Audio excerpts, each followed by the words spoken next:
What's up, team? Indeed, Bitcoin Graffiti says Vermont, the land of the rising sun. The sun is up. We're so lucky. We're so lucky. And Bitcoin is still running. The only two things that matter in the world. That's it. That's it. Sun's up. Bitcoin's running. Let's have coffee. Talk about the news. Ohio, Bitcoin Graffiti. Ahoy, mateys. Thanks, Kevin. You know, if ever this does feel like a pirate ship, the show, everyone getting together, I'd be really happy. You know, I like the idea of pirate ships in general. I'm a big fan of the aesthetic of everyone jumping in. You know, even in terms of politics, one of the things that Trump really had going for him in the 2015, 2016 candidate Trump primary stuff was that it really did feel like a pirate ship. You know, everyone involved. He was attracting all these people. Gavin McInnes, who's been erased from everything. I saw Kanye in the GIMP mask again yesterday with Gavin McInnes and doing the spiel again. But Gavin McInnes, so if you don't know who Gavin McInnes is, he started Vice magazine. And weirdly, another one of those things that's connected to my life. Somehow Vice magazine actually comes from Montreal. It was just a magazine that everyone read when I was young, as a teenager and all that. It was sort of brand new and was generally really well regarded and had that pirate ship kind of feel to it. Anyone who read it was like a pirate and having fun. So Kanye was on yesterday, and so Gavin McInnes, like I said, he was, I guess, bought out of Vice magazine and then went on his own and was a big backer of the early Trump stuff, but then was, like a lot of people, abandoned and forgotten and had said stuff. And I don't really know the whole story about what he did. But he had Kanye on yesterday. And finally, you got someone who was able to join in the laugh, right? He said, I don't generalize people. You know, he was telling Kanye, I don't generalize people. When I see a group, I know the difference between one and the many. And he asked Kanye if he does the same. Nope. No. Pure irreverence, right? Pure irreverence. I mean, if people aren't laughing at the Kanye show at this point for the comedic value, I don't know. I mean, it's one of the best shows out there. I was shocked the first time at Alex Jones, or when he was on Alex Jones, but on second and third and fourth viewing, it starts to become pretty clear. We'll talk about it a bit on this show. Not too much Kanye stuff today. He did find a way to get in the news yesterday, though, if you guys didn't notice. Yesterday it was, pushing the Overton window again. And that's why I bring it up like that. Once you saw the context of the pre-roll, the prep, the pre-game show, if you will, before Kanye originally went on the Alex Jones show, and he was there with Ali Alexander. And they were talking about the Overton window and pushing it and how can we spin the spin doctors so far that they won't be able to adjust and won't be able to keep up. This was the mentality, right? This was very much premeditated and very much pre-planned. And when you saw them doing it, it was, pretty indicative. So yesterday, Kanye comes out and he's now calling both Obama and Elon Musk hybrid clones. They're hybrid clones now. So it's pretty good stuff. I mean, come on. We got other funny stuff, though. You know, we like to do Moscow time on this show. Moscow time. What's the fakest news we could find? What is it? So the Morning Joe, it's another one of these MSNBC or whatever shows. And so all of a sudden this morning, they're talking about the runoff in Georgia. So in Georgia, if you don't get 50% of the vote, then during the elections, which happened at the beginning of November, a month ago, then you've got to go into runoff so that two candidates can, one of them in that case, get over 50%. So they're doing the runoff now because neither candidate, Herschel Walker or Warnock, managed to get 50% in the November vote. So here they are, both of them going at it. So now, if you don't know who Herschel Walker is, Herschel Walker was a professional football player and MMA fighter, a really physically talented athlete, one of the most talented athletes, I think, in American history. I think he even went to the Olympics as a bobsled, the guy who pushes it. I think he won. So in America, one of the most prestigious sports awards you can win every year is called the Heisman Trophy. It's given to the best college football player. I think he won it. I think, if I'm not mistaken, he's also a winner of that. So and anyone who wins the Heisman Trophy as a college player sort of gets a round of total media attention for a few days, because it's a major honor. It's kind of like athlete of the year, if you will, right? It's a really big deal. So Herschel Walker personally looks like he's got a ton of problems, right? And his son, who I think is great, right? His son is one of the really up and coming voices in politics. Has now abandoned his father's campaign because he's such a pro-life advocate, and it turned out on the campaign that his dad, Herschel, the candidate, had been involved in some abortions and paid for them, and it was all kind of stuff that, while legal, his son would not accept, and was sort of finding out and doesn't like his dad, and it turned into a big mess. So he doesn't have a lot of friends out there right now, Herschel Walker, let's just say. A lot of conservatives dislike him because of the son really being more popular. The son, if you didn't know, is a gay. I don't know why it has to be said, but it's, I guess, a part of the story in a way.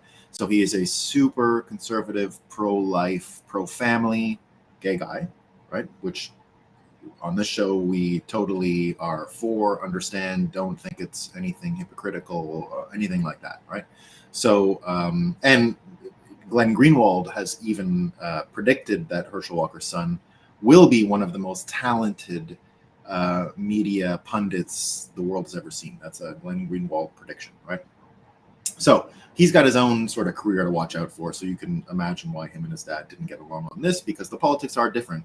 The Republican piece is the only thing they share in common. The actual policy is totally different. So here's the joke, though. Here's the Moscow time thing. So this morning show is wondering, because he said, you know, he's misspoken. He's called an election an erection before. He's done a few things like that. And, you know, he's not a genius, right? He's not as smart as his son, that's for sure. And the mainstream media now is wondering, right? They said this out loud. They're not sure if he's intellectually fit to be a senator. They're not sure if he's intellectually fit. Did they say anything similar about Fetterman when we were all analyzing models of his brain about where they were broken? I don't think so. Now, normally I don't like to point out hypocrisy, but because we're a Fetterman 2024 account here, right? We are for the low IQ getting any position in government they need, including president. Right? We are a pro-Joe Biden show. We think he's a great president. We think that it's probably harder in the times that we live in to get a better president. Right? He can't do much. We like that. Bitcoin, as Bitcoiners go, right? We are interested in the role of the president changing. That's why, personally, I was a very pro-Trump person, but one term was enough. The next guy, Biden, is even better. As a Bitcoiner, he's even better. Fetterman would be amazing. But now that they're doubting this Herschel Walker guy's IQ, Herschel Walker for president. Another guy they thought could have been president before, maybe he was too smart, that was Michael Avenatti. Right? I don't know what happened there. His IQ might be a little too strong. He was, if you don't remember who he was, Stormy Daniels, the porn star. Remember the porn star Stormy Daniels? And it turned out that her and Trump had some sexual relations, and he tried to pay her off before the election so they didn't talk about it. Some funny stuff. Apparently he was into getting spanked by her and all kinds of stuff, but that's all just rumors, right? It's all just rumors. So Michael Avenatti became kind of a celebrity when he was launching all these lawsuits against Trump with Stormy Daniels, and a lot of people came out and said, is he presidential material? Brian Stelter said, I'm getting president vibes, you know, in this world that we live in, it's all about the news cycle, and if you can handle the news cycle, you can be the president. Right? So they thought Avenatti could be president. So, you know, he said, he made a prediction in 2019. He said, you know, we started this in March 2018. He showed the progress. It's 2019. We are not done yet, right? Well, Michael Malice said, well, it's 2022. He's right. He just got sentenced to 14 years in prison for stealing money from his clients. And this started with him trying to blackmail Nike at the height of his power. So, but here's the thing. You know, we talk about journalism and journalistic integrity. Here's what you get in Canada. right? We talked about Canada being completely funded by the federal government, and that the media, because its money comes from the federal government, is really not that talented in the sense that there is no force within Canadian media to weed out the bad broadcasters. So at least in the United States, while billionaires fund a lot of the outlets and allow them to persist, look at Taylor Lorenz and Washington Post, if there were real economic forces on that thing probably wouldn't exist. So the economic forces in US media, while mutated and different because of the force of the US dollar, credit, all that stuff, has definitely been twisted. There is still some feedback from being right and wrong. A little bit, not a lot, a little bit. But look what happens in Canada. The top news evening broadcaster, this girl named Rosemarie Barton, who runs the full-on state broadcaster, CBC, predicted he would be president when he was so popular in 2018, 2019. So, she never has to ever face up to her mistakes. They can just say stupid shit all day long, and it doesn't really matter. It doesn't matter. Now, the problem is in Canada, when journalists really don't have any feedback, there is no way to differentiate between a good journalist and a bad journalist. Well, what do you end up getting? Well, in Canada right now, the big story is about assisted suicide, right? It's about assisted suicide. The reason it's the big story is because when the assisted suicide regime came in a few years ago with the Trudeau government, when that regime came in, they said, well, it's not a slippery slope and it's going to be fine, and we're going to be okay. And personally, I've been pro medical assisted suicide for many, many years. I was always just worried about the way the rules would be written. So 100% I believe a person should have the power to end their own life in a way that isn't dangerous, sloppy, messy, all those other things, right? Now, I prefer a discrete system where a patient and a doctor, sort of in a corner secretly, which was the way it was always done, get it done, right? It's happened for years in Canada, the United States, Europe. It was always the way. But the minute you start codifying it and you start having to actually solve problems and you create a pathway towards it, it becomes just another policy option. And what we see in Canada now is that, right? People will go, and there's all these recordings coming out of people who go to get assistance with their, let's say, handicap.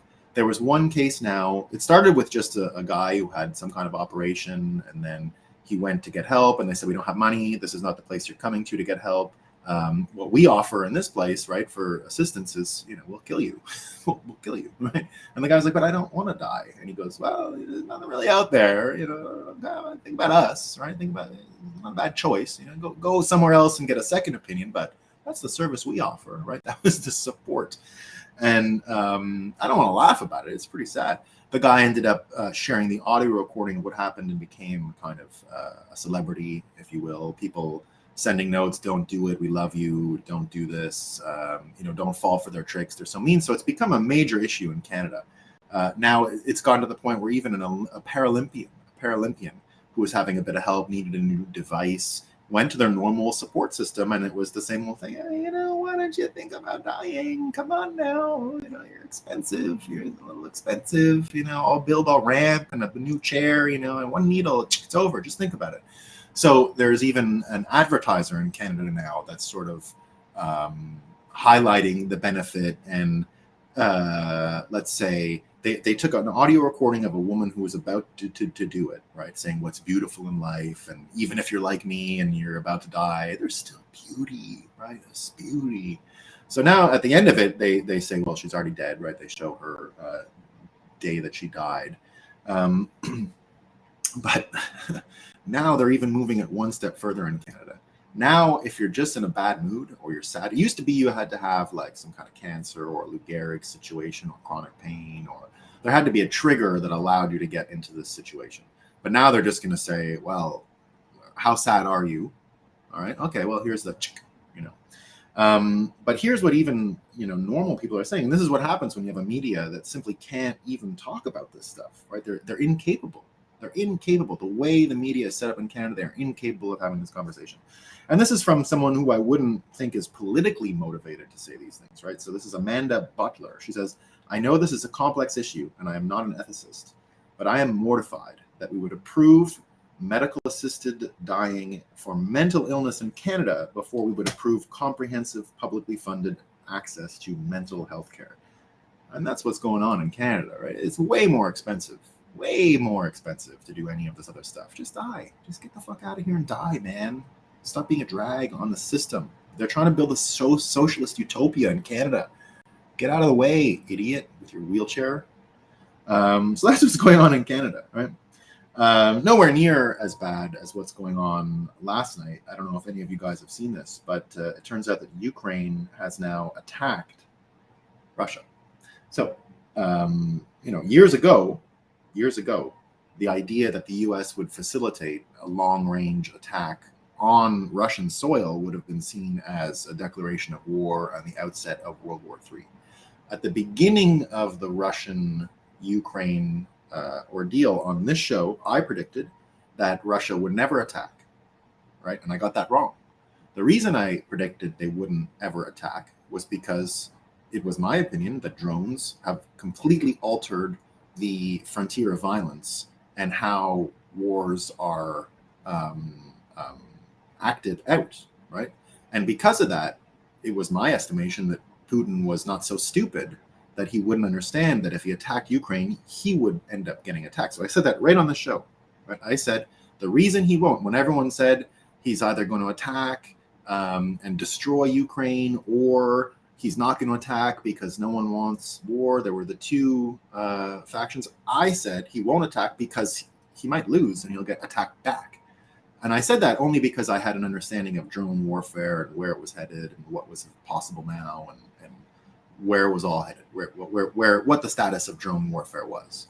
And so last night, drones left Ukraine territory, flew into Russia, into military bases, and attacked them.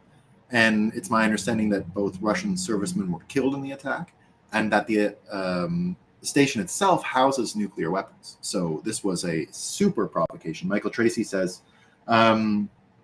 it's worth recalling that between 1945 and 2002, the idea that the U.S. would be facilitating long-range bombing attacks deep inside Russia and on a base that houses part of Russia's nuclear forces would have been virtually unfathomable.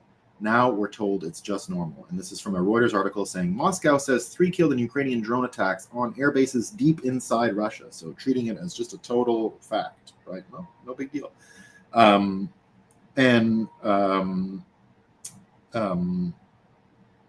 When you start to think about what it means for this frontier violence, what it means for war, I think it starts to signal the truth that man-at-arms, that tanks, that most of the machines of warfare from World War II are now obsolete.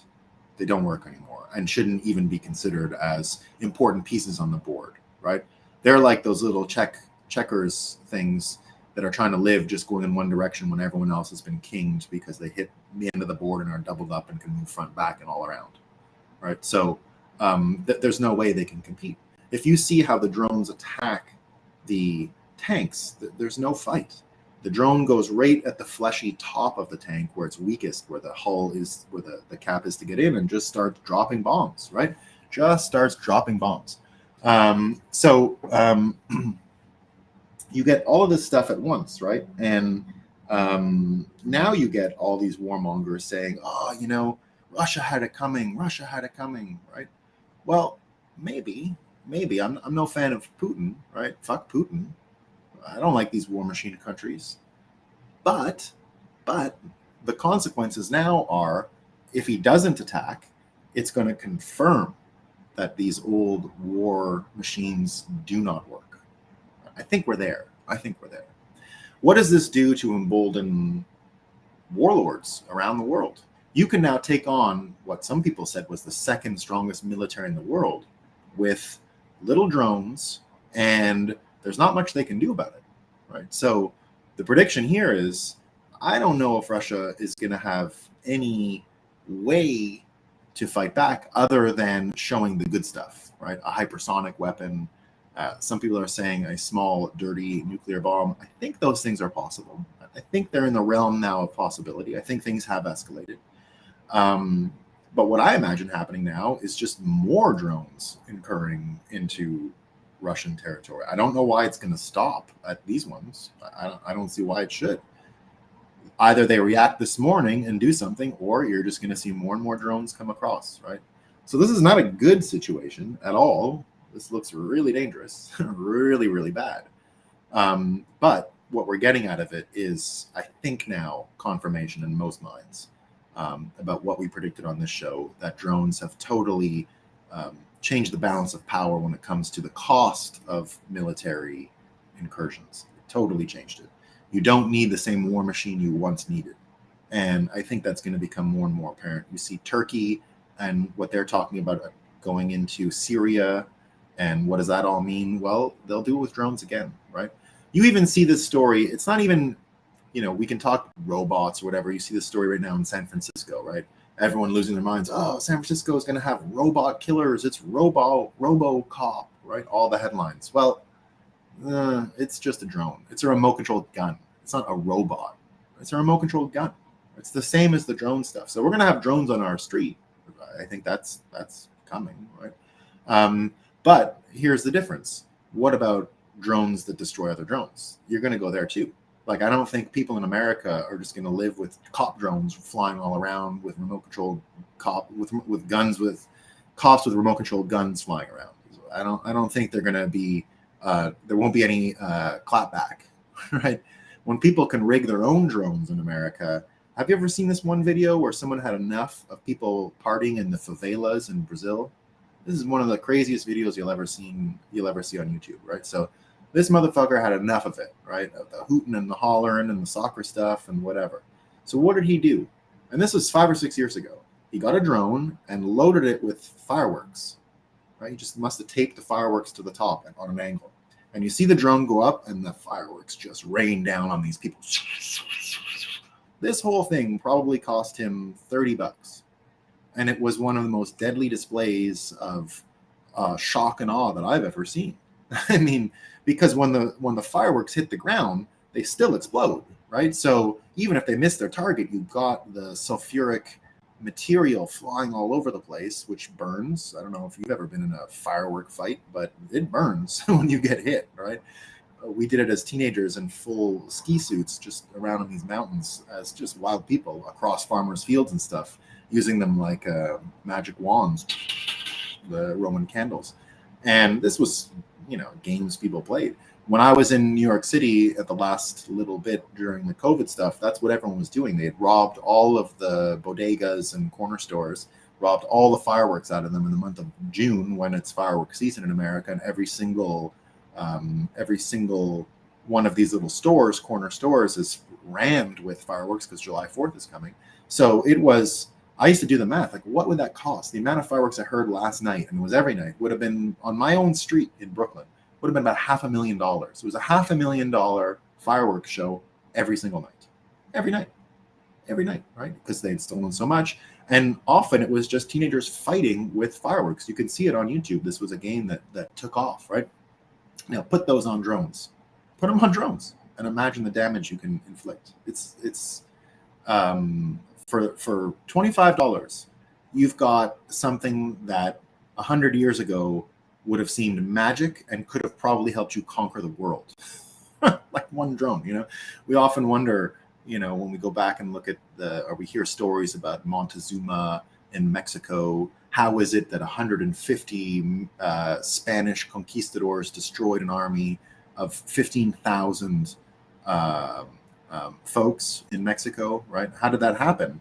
Well, the horse and the sword were enough, right? It was that much more technically advanced, meant that 150 against 15,000 was easy, right? I don't know if the conquistadors even had one casualty. It was just a slaughter fest. And now imagine, right?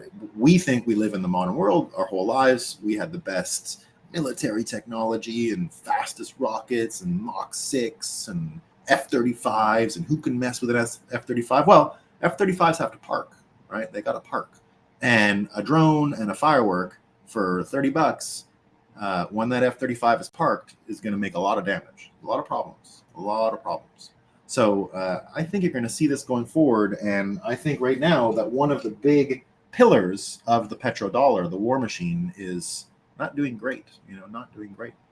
And if you include all the stuff we've heard about Twitter and the Twitter files and the suppression of information that everyone has been talking about all the time, we saw the fake news failure in being able to discuss, talk about, analyze the FTX and SBF story, just getting spun from every direction.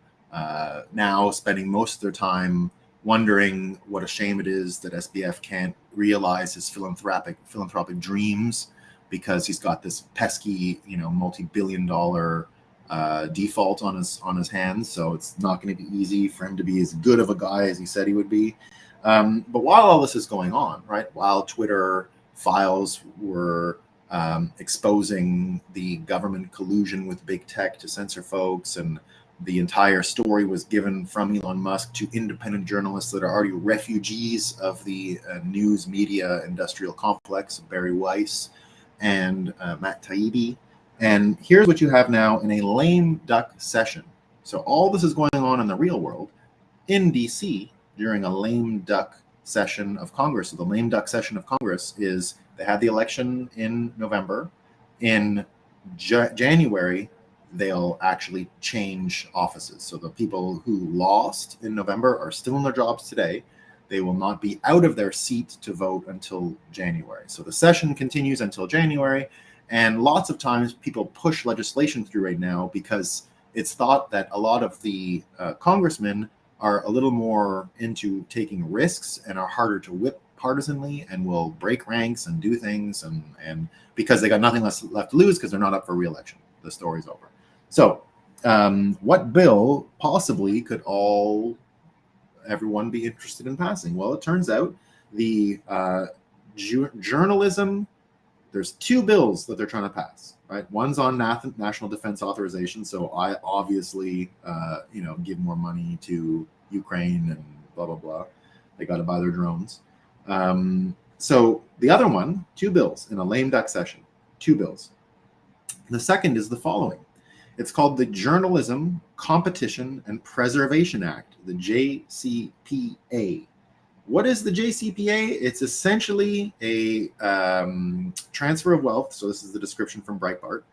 The JCPA is essentially a transfer of wealth from Silicon Valley to the discredited and distrusted corporate legacy media beyond the financial payouts to media companies. So remember, I mentioned that whole story about Canada, right? That we can't even talk about assisted suicide. The entire journalism field is captured by the political paymasters.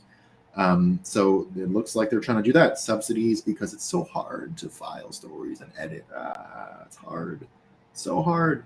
Beyond the financial payouts to media companies, they will be able to form joint negotiating entity, a cartel, immune from antitrust law, to negotiate with big tech companies on the terms and conditions of carrying their content, right? So censorship is sure to be frequent demand of media companies. So they're trying to formalize the process that they just got caught doing with Twitter. They want to formalize it. And this is with Republicans involved. This is Mitch McConnell, Cocaine Mitch, who's doing this, right? This is not like a Democrat thing necessarily at all, right? Republicans are doing this too, right? So this is just another case of American politicians selling out the American people for whatever, a bit of money, right? And now the people who get control over the messages this way are obviously interested in this, right? So whatever it costs at this point, the debacle of the Twitter files, the debacle of what happened with SBF, right? They got double black eyes right now, right? Both eyes are black. And I've been making the point for a long time that this is great because while it's not going to convince the dyed-in-blue liberals that Bitcoin or change of systems or throwing up the table and starting over is where it's at, right? I think these guys are still waiting on some boomer to come and save them, and they're going to fix they're going to inspire the troops, and they're going to get everyone on board, and they're going to be great, and everyone's going to follow them, and all the systems will remain, and they're going to pay down the debt, and they're going to fix everything, and you're going to feel good about it, right? They still think this is going to happen. There's going to be like some Kennedy guy who comes and like reinvigorates public service and Washington, D.C. bureaucrats, and is going to change everything to the way it used to be, right? They're waiting on Superman, and it ain't going to come. It ain't going to come. So we've got this situation where they're doing their best to avoid another Twitter Files instance, right? They're doing their best to avoid another Twitter Files instance. But the damage is already done, right? The damage is already done. Look at the reactions again, right? We predicted here what the reactions to the Matt Taibbi Twitter Files would be, right? It was ignore them. It was attack Matt Taibbi. It was, and then we saw the talking points go out. It was all day long, oh, he's running PR for a billionaire. And they all said the same thing, right? Here was the other one that I missed, and it's the new tactic. Right, it's the new tactic. So I'm going to offer the new tactic so they don't have to actually. So anyone attacking one of these people don't need to actually process the information in front of them. Here's the new one. It's reducing all the New York Post stories to pictures of Hunter's balls and his dick, and it's all nudity stuff, right? Of course they took it down. We don't want nudity on the internet, right? We don't want nudity on the internet. That's why they had to ask for all these things to come down. Hunter was getting his dick sucked while smoking crack. That's not for kids to see. Come on, right? No, we don't want that, right? So, of course, it's all about drug use and genitals, which is a diversion. It's a diversion, right? Whenever you're saying that it's about the ball and the dick and the crack, right? If that's what you think it's really about, you're letting them get away with the influencing allegations that were really at the heart of it. Right? At the heart of these things were the financial transactions with Burisma, Ukraine, the Biden family, what went on in China, we don't know. Remember, we were led to believe that Trump was a stooge of Putin because he had blackmail material. Right? That was the whole collusion thing. Right? Now here we have, it's the same thing. It's collusion. Right? What about the blackmail material? We weren't allowed to ask, and they still just want to talk about balls and dicks and stuff like that, naked people, right? And that's what it's all about.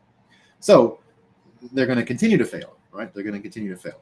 And if that's not enough, if that failure is not enough, look at where this censorship move is headed, right? This is from Michael Schellenberger.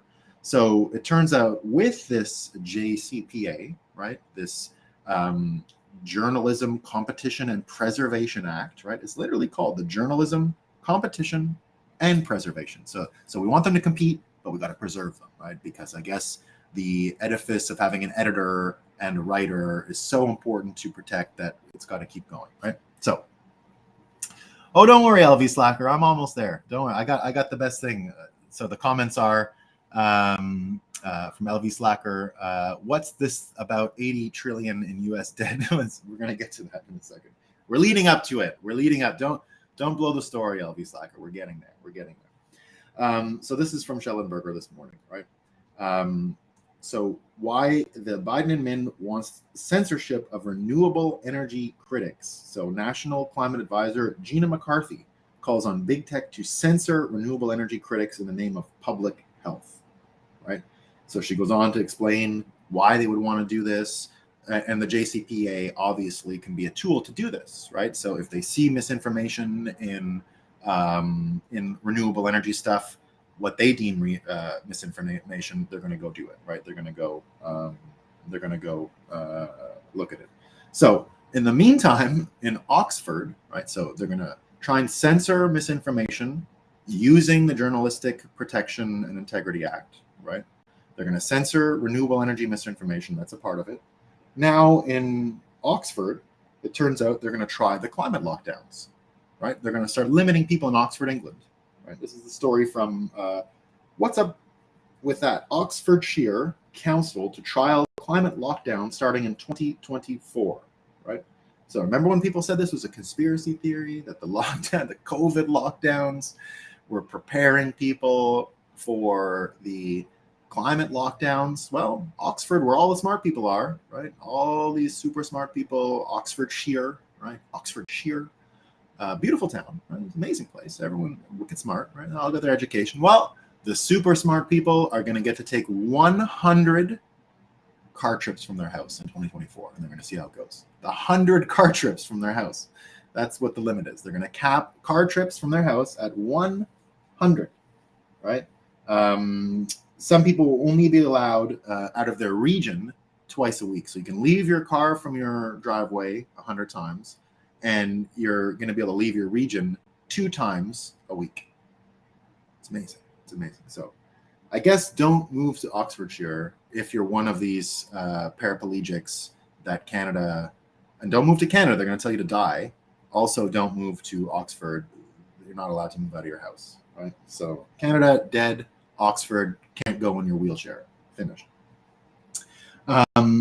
Now, if you think about, you can't criticize energy. You can't talk about, you can't spread information about maybe wind is stupid and you shouldn't have so much in the grid and because it's unreliable, and that could be misinformation. I don't know what they have in mind, but it could be, right? Now look at what we've got in North Carolina right now, right? We've got in North Carolina right now, the grid was sabotaged yesterday. My co-host for Bitcoin Magazine Live in the afternoon is affected by it. I had to do the show alone yesterday. I had to write the note. He has no internet. He has no energy. He has nothing. Can't write notes. Can't put the computer on. Can't run a show, obviously. So I was weirdly touched by this. But we're getting all kinds of statements out of it today, right? So here's what they said, right? That the attack on the North Carolina electrical grid is a new level of threat, according to the governor. And they haven't made much progress, so it's still 40,000 people without power, freezing temperatures there, right? And it was guns, right? This was a criminal act. So energy, all of a sudden, the architecture of the grid is got to be reconsidered, right? If this is indeed a new level of threat and a new attack vector on American life, well, decentralization is obviously the way to go, right? Centralizing a grid and making all power go through a central distribution center makes that distribution center a target. There's other ways to obfuscate where it goes. You don't need that many step-up transformers and subsystems and stuff like that. But of course, as Bitcoiners have been telling you for a long time, having power generation distributed itself away from large stations could be the solution, right? That's why Bitcoiners are so interested in small modular nuclear power. That's why Bitcoiners, and we're going to talk about that in just one second, because big news in Africa about this related to Bitcoin as of yesterday. So right now we know that the grid itself, we've exposed this attack vector. Does it stop now that we've exposed it? Does now that we know it's a vulnerability, does that just mean it's over? Of course not, right? Once an idea is out in the market, you can expect copycats, right? I'm not saying there's going to be, but the battle plan is there, right? So we've got oil with trouble, we've got communications infrastructure disaster, right? It's the energy system disaster, the grid disaster, communications disaster, war machine failing, can't beat the drones, right? So the whole thing is done. So these really are the pillars of the petrodollar. It's the marketing, right? It's the security system, and it's the power backing, right? This is the MacGuffin, the reason for which we have the money, right? Everyone coordinating around oil and all that stuff, the battleships, the aircraft carriers, everything, right? This is what we invented as money. It was good. This was the closest thing we ever had to money. It was a pretty good invention for a little while, but entropy sets in, right? This doesn't work anymore. This is a disaster, and this just leaves too many stones uncovered. This is a centralized system, refinement of it, transportation of it, all choke points, all vulnerabilities, right? As we see, you've got to wage a war to make sure you have access to these sources. You don't just get them for free, right? So where does that leave us? Well, where does that leave the money, right? So this is from the BIS, right? This is what LV99 Slacker was mentioning, right? Listen to this. So this is from Reuters. The Bank for International Settlements, that's the central bank of central banks, right, has warned that pension funds and other non-bank financial firms now have more than $80 trillion of hidden off-balance sheet dollar debt in the form of FX swaps. So what does that mean? That's not even counting the sovereign debt, guys. It's not counting the sovereign debt, right? It means that no one has a fucking clue how much money there is, how much we owe. If you thought FTX was a pile of dog shit, wait until you get a load of the BIS and the central banks and the pension funds and all these other guys, right? Don't even put sovereign debt into the equation before you even look at this stuff. It's a disaster. It's a disaster. So someone was clever enough to ask ChatGPT what it means, right? And remember, on this show, we predicted a long time ago that AI was going to be our number one defense against fake news. I wrote a book called The Satoshi Wedding Murders, where the only interface we have with technology in that world is our eyeballs, right? Which is an AI ball that all of us have. We have one. It's our best friend. It helps us with everything, helps us make money, helps us spend money. It manages our Bitcoin wallet, all that stuff, right? So every person has an eyeball.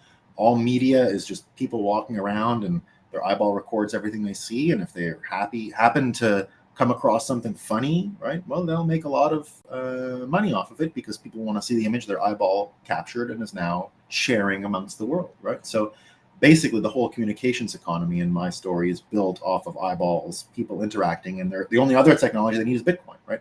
Bitcoin in that world, this is in my story written 100 years from now, is a type of utopia in the sense that there's no material want or physical needs, really, right? There's no poverty, there's no going without. That stuff doesn't exist anymore. And what we do have for a market is time, right? Where you spend your time is basically what makes the economy go around. And the only convertible unit left for time is Bitcoin, right? So the whole market, time is money, money is time, and your eyeball helps you make money, spend money. Right? That's how people live in this future world that I created. So what does the eyeball, right? What does the ChatGPT eyeball say about this fact of the BIS and the $80 trillion? So the question asked, right? The Bank of International Trade Centers warned that pension funds and other non-bank financial firms have more than $80 trillion of hidden off-balance sheet debt in the form of FX swaps. So the person asks, explain this to me like I'm 5 years old, right? That's the Reuters statement about the BIS and the money owed. Ask the ChatGPT what they think. Here's the answer. Here's the answer. It's awesome. It's all working, right? Bitcoin's best friend has just been born, right? Bitcoin's best friend has just been born. Here. Okay. The Bank for International Settlements is like a big bank for other banks. They have noticed that some companies that are not banks have a lot of money that they borrowed from other banks. The money is not on their books, which means they are not showing it to anyone. It's like a secret. These companies owe the banks more than $80 trillion, which is a very big number. The money is in the form of something called FX swaps, which is like a special kind of loan that uses money from different countries. So, what does that mean? Well, I think they said it all. It's a secret, and no one has been able to count, and no one really knows their exposure. No one knows. Are the banks completely broke? Well, someone owes them $80 trillion. Who's got it? Is it all just swapped around and it's just sitting there? Maybe, right? That's what dollar milkshake theory suggests, right? That there's all this liquidity out there, but eventually it'll all get converted into US dollars because the demand for US dollars is so high because everyone's liability, this $80 trillion, is in US dollars. Are there $80 trillion out there to cover it? No, there aren't. So where does it come from, right? Well, other countries are going to have to print in order to get the money. So eventually, if you believe dollar milkshake, right, it's going to unveil a truth. There is no other money in the world except the US dollar. It's something I've been saying for a long time. All the other money in the world is an abstraction. It only gains its value relative to the dollar. It's not in itself real, right? The measuring stick is the dollar. If there's no dollar, there's no measuring stick, right? So the theory of dollar milkshake, this is the opposite of what Ray Dalio and these guys say. They just say, oh, we're going to print dollars and inflation and the dollar will die and everything else will be dead and blah, blah, blah. This theory adds some nuance and detail to it. It says the American dollar will strengthen as it demolishes everything around it, right? As everything collapses into the one true fiat currency. It's a bit of a Lord of the Rings situation, right? One currency to rule them all, right? So they'll all back up, let's say, into the dollar, right?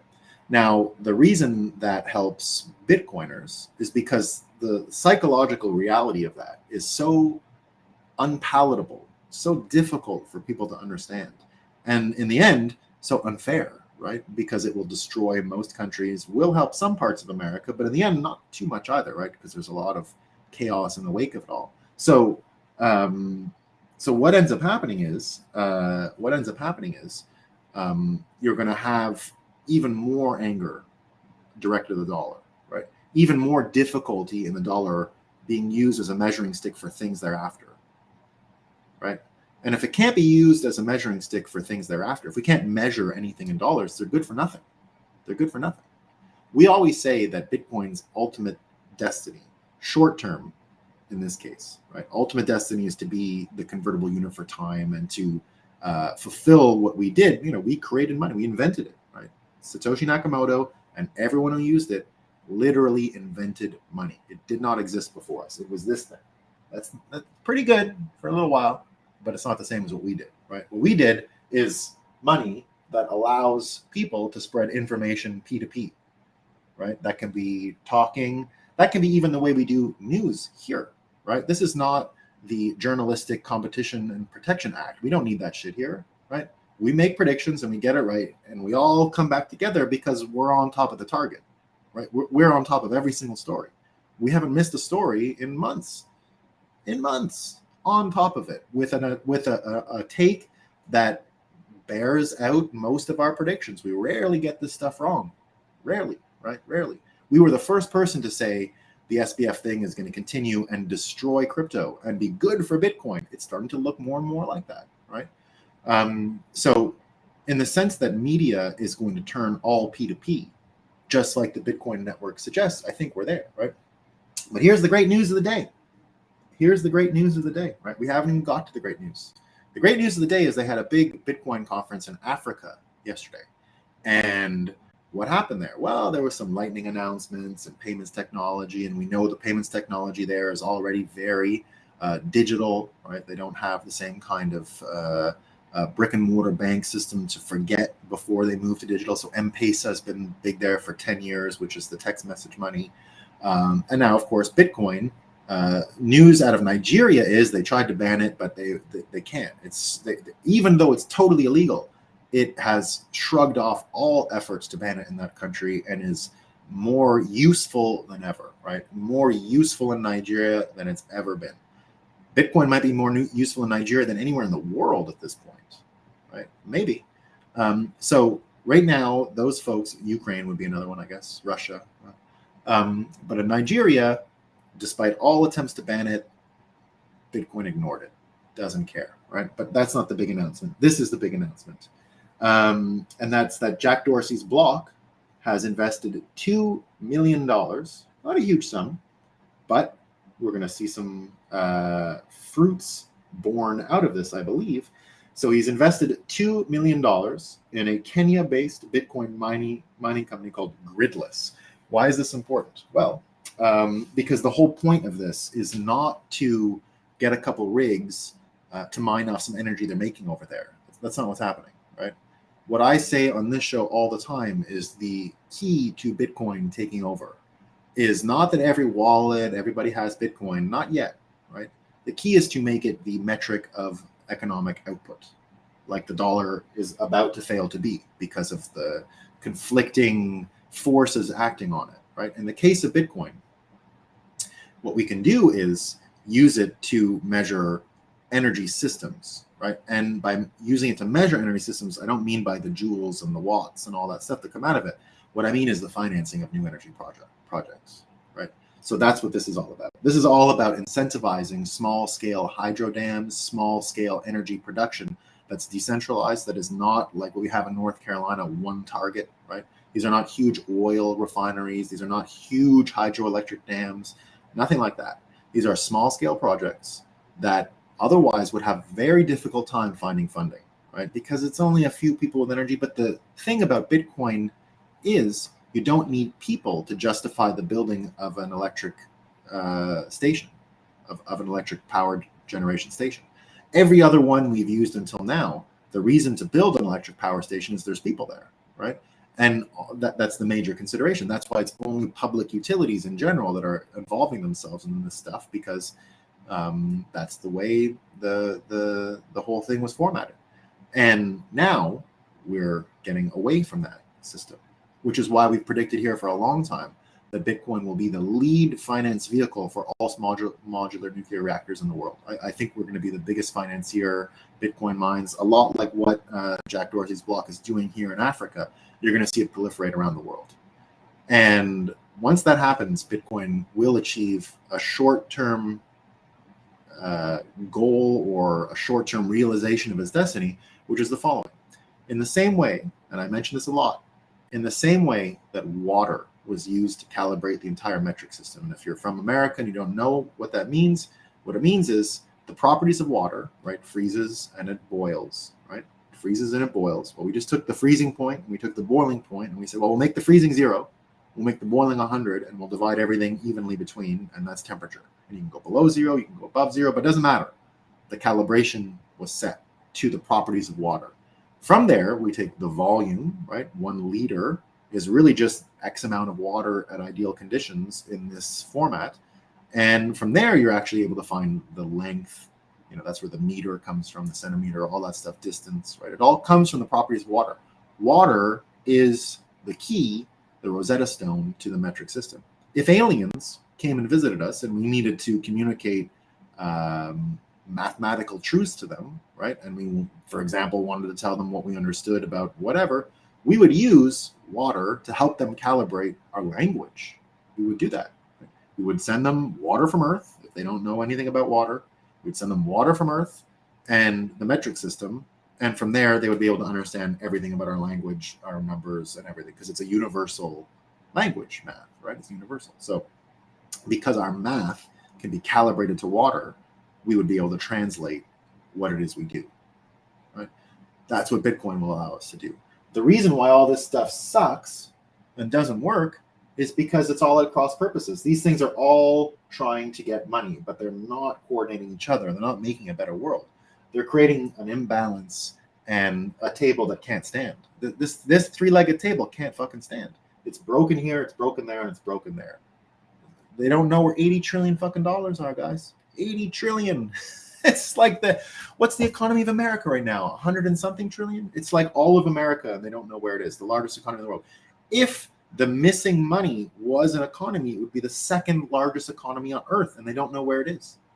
It's just not around, right? It's not there. Now, that'll never happen on a Bitcoin standard, ever, right? We'll understand how to measure input, output, all those things. And that's why Bitcoin as the foundation, not as the result of these things, as the foundation, allows for the proper build out of energy and the proper build out of a P2P network for information, including the news, right? So Bitcoin fixes it because it creates a P2P situation and promotes news like what we do together, right? This show is sort of a new form of news. I take your comments. It's not just me talking and giving my morning opinions. I can do feedback. We can solve problems in real time, which is what we try and do. Muslim Bitcoiner asks, would there be a specific region like South America where these ESG and lockdown agenda doesn't impact as much? Yeah, I think you're safe in El Salvador. I think America's honestly going to make it on this stuff. Europe is its own mess, right? Like I don't think this lockdown stuff is going anywhere, frankly. I think the Oxford thing is just for the smart people who think they're so smart and they're ahead of things, right? They always think they're ahead of things. These people are still, they still look down on you for liking Bitcoin, right? They're not ahead. So these are just people trying to be fashionable, right? Politics are fashion. Climate change is fashion. It's just bad fashion. So I wouldn't worry too much about climate lockdowns really being implemented. I would worry if you're in a town. I mean, I could see shitholes like, what's that one? Palo Alto. We covered it yesterday, right? Palo Alto, California. Shithole. They've been the number one recycle people for how long? And we found out yesterday they don't know where it goes. It goes to mostly Asia, where it's just dumped outside. They just pay someone so they don't have to see it. Right? They don't recycle shit. And I was saying how lucky and glad I am that I never wasted a minute of my life recycling. I've always knew it was a scam. It wasn't going anywhere and all that stuff, right? So luckily, and I said, I'm not wasting my time with this thing. I've said it 15, 20 years ago. This is dumb. It doesn't work. It's not happening. I knew the truth about plastic recycling before because of Penn and Teller, which I mentioned yesterday. And because Penn and Teller had sort of a libertarianist show, 15 years ago, I saw the scam for what it was and never participated and never will participate. Unless they get it right, unless someone pays me to separate garbage, I'm not doing it. I'm not a garbage man. It's never going to happen. I'm not a garbage man. That's what I say every time. When people say you got to recycle that, I say, well, I'm not a garbage man. No, I don't. I'm not a garbage man. I did other stuff in life. Now, you ever get attitude from garbage men when you don't do it? I mean, that's the worst. I used to get in fights in Brooklyn all the time. The garbage men yelling at me, oh, you're fucking ruining the world. Well, all right. I don't think so. They used to try and yell at me, but it didn't work. So Muslim Bitcoiner, I wouldn't worry too much. Honestly, I wouldn't. I think they're on the ropes, these buggers. And I think, that was the title today. Can you feel it? Like, I can feel it. We're close. We are close. This is not something that is way out in the distance. We are coming in hot. And my number one worry, honestly, the one worry I have is Bitcoin ready for this? That's it. I think it is. But you got to worry anyway. I wish we had more time, frankly. I do. Like, I wish we could have had a few more of those 2018 to 2020 years before COVID, just to make sure. But we don't get to choose these things. The same way I talk about Bitcoin and war coming to you, you don't get to choose it, right? It comes to you. That's what's up. We don't get to choose when Bitcoin's ready for prime time or not. We're there, and I think we can do it. But that's my worry. It's not climate lockdowns or that stuff. They've lost the mandate. I mean, you couldn't get pandemic lockdowns in America going, really. I mean, they did their best. They fucked businesses, and I'm not saying what they did wasn't real. They definitely ruined people's lives. But remember, my advice to everyone from the beginning of COVID, and it bore out, was I did like I almost did like a magic spell on people. I'd say, you are released from all government advice. I release you. Right. And I would tell people that every day, because I would say, I don't wear masks. I don't do any of that shit. Like, how do you get away with it? I said, well, I just do it. Right. And you can do it too.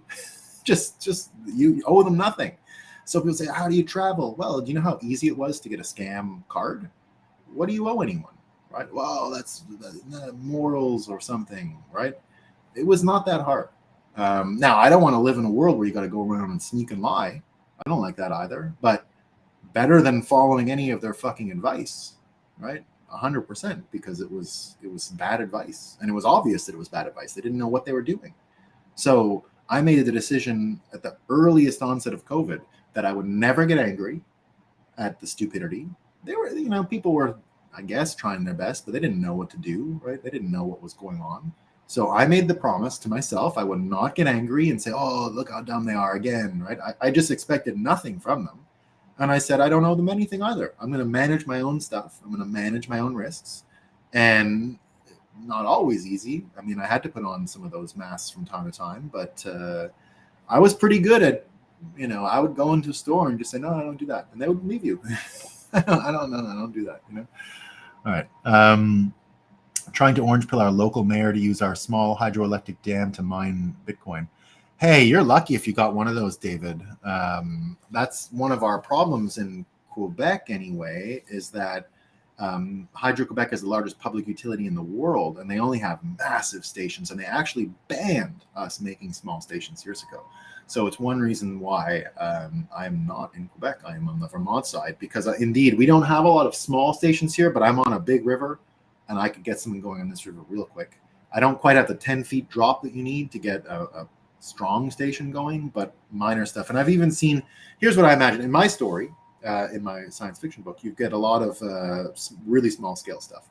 And one of the things I've imagined you're going to see in the next few years is more or less just a like a blade system, like a generator, right? That you can just drop into rivers that are moving, and it will turn a little turbine. And I think you can pull that in and put it back and change spots in the river if the current is getting stronger. And I think you're going to be able to generate a lot.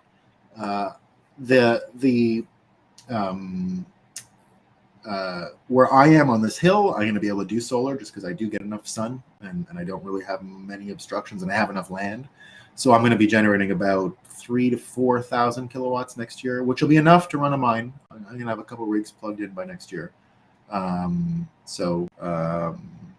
Yeah, I mean, if you're in a place with small hydro, that's where I would like to be. Hydro is the best. I don't care too much for solar. I wish that there's a river down in this valley that you see in the mornings, and if I can get that thing rigged up, I will. And it's my goal. These little buttfuck towns can be taken over pretty quick. So that's kind of the goal. That's why Wyoming was chosen in those early days as a major place for Bitcoin bank law, right? The bank account we created at Kraken we deliberately targeted Wyoming because of the size, and we knew we could influence the state to create the law that allowed us to have a proof of reserves type system that segregated accounts and was the condition for us getting a bank license and not participating in maturity transformation, which is lending out customer deposits, right? So we asked them to create a license for us with none of that, and they did, and we got it. And so these little states that have smaller, pieces of infrastructure are really manipulatable. So good luck to you, David. I hope it works out. Let me know if you need some persuasive arguments. I'm here. I can help. All right, team. I'll be on at noon today. Bitcoin Magazine Live again, doing some of the stories today and a few others. See you then. Peace.